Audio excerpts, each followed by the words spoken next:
Okay, YouTube, I thought I would do a quick video about how I write my stuff down, because with the Qualcomm, that can go down at any time, and you might be in a place where you don't get a signal.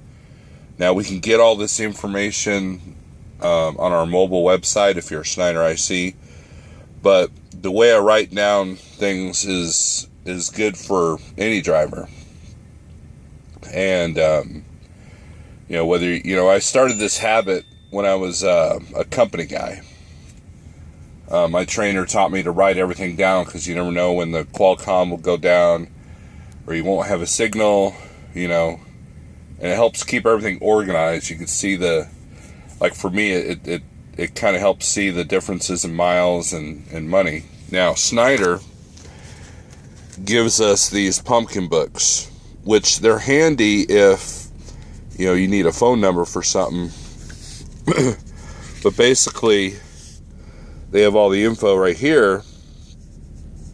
However, that's some small lines. If I had any complaints of the Schneider pumpkin books, I would say they should make them bigger. If they were bigger, I'd probably use them a lot more.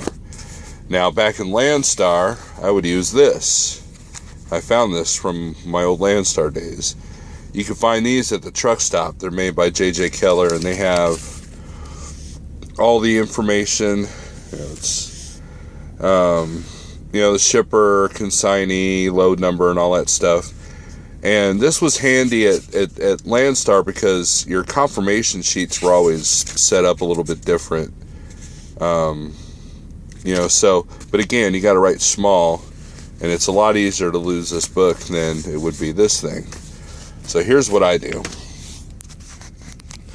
So on the top, I write the date, and then I write down how much it pays. This is a fake load, by the way. This is not real.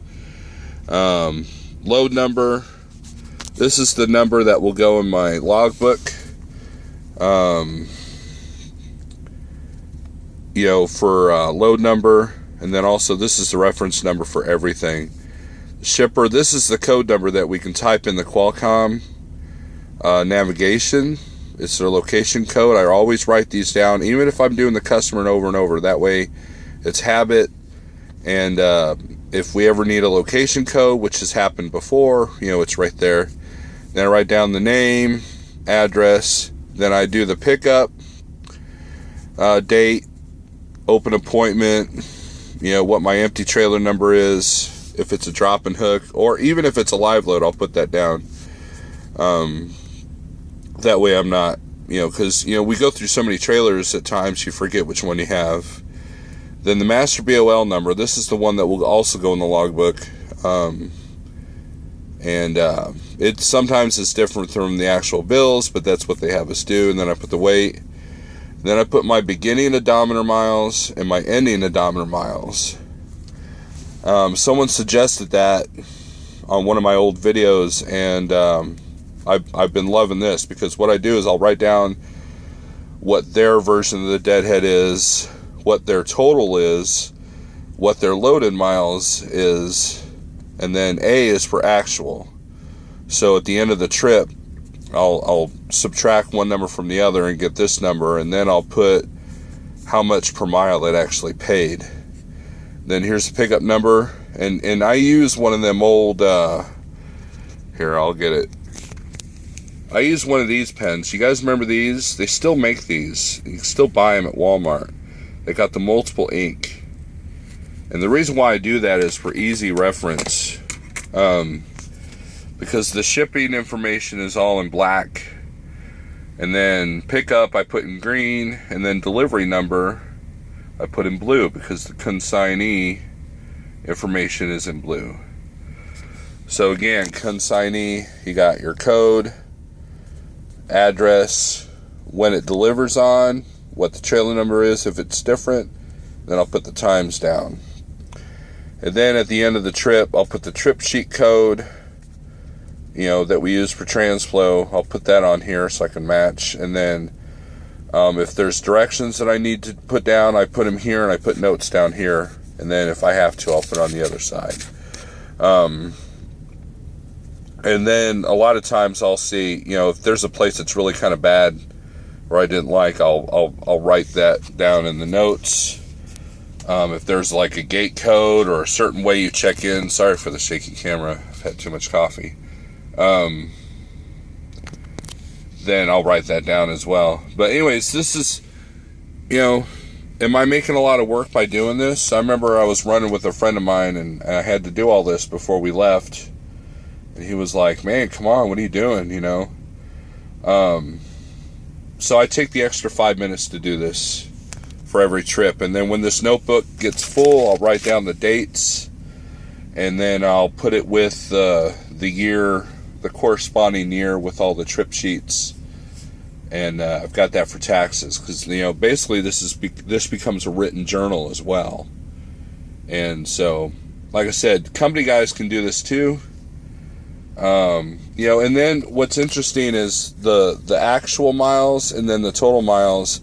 It's good to see the differences. You know, some parts of the country are worse than others. As you know, like if you're going through Arkansas and you take the interstate, your actual miles is going to be a lot more than your total miles because, you know, every trucking company bases their miles on, you know, through the woods. You know, so. You know, you can kind of see how much of a difference there is in miles. But anyways, I thought I would just put this out here, just an informative video of what I do. You know, because you never know when technology will fail on you. And, you know, if you write it down each and every trip, you've got a written journal about it. Because, you know, 2 weeks from now, I'm not going to remember what I did today. Unless something stands out at the shipper or something.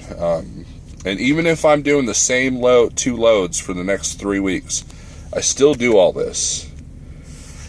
Because there's always going to be variances in deadhead or actual miles. You know, and like I said, it becomes a written journal of what I've done. And Schneider, if you're watching, make these bigger. So if you make them bigger, then maybe I'll start using them. But for the most part, this is just good for the phone numbers. And a little calendar there. They do have a cool feature though. Let me open it up to it. These are pretty cool. This is if you relay a load. Has the trailer number, load number, the weight, and the driver, if it's a heavy load, will scale it and he'll write the numbers down. You know, cab over conventional. So obviously this has been around a minute. You know, and then,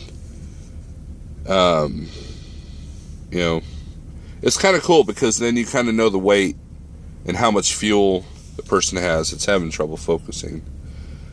But anyways, that's a cool feature of the Pumpkin book. Because that's handy information, you know, whenever you're relaying a load. The only thing I wish is they put the truck model because, you know, Freightliner might have a different weight setup than, say, a Kenworth. But anyways, everybody take it easy. That's it for now. Thanks for watching. Hope this helps. If not, hope it entertained you. Thanks for watching. Click the bell. Blah, blah, blah. See ya.